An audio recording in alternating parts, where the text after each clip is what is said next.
So I do think that we are moving towards a more sensitive direction. I do think that we have become more sensitive, and this is a consequence of overcorrection. So it's a very common thing in driver's ed, and this is a running theme which we see with a lot of things. When we're so used to and accustomed to doing things one way, when that stops working, we snatch the wheel and go the polar opposite direction, where in fact the most coherent and more likely the best solution forward is a slight correction, something more similar to being straight down the line.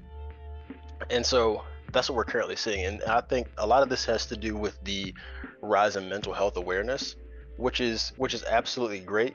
But I would say that one of the shortcomings of that is that people misinterpret this grossly, and there's more focus on living your truth as opposed to living the truth.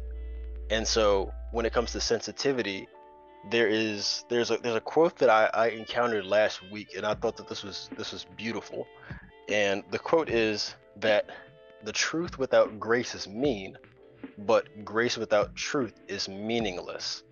And so I think that we have gotten off track, and for us to validate or attempt to validate the feelings of others and make that be the primary focus as opposed to dealing with reality, I think that opens the door for what we're currently seeing, and that is a slippery slope. There's no end in that, because everyone is different. There's different things that may offend myself, Des, Jeremiah, Dominique, Josh. Like there's different things. So it's like, hey, what about me? And of course there is no shortage of reprehensible behavior.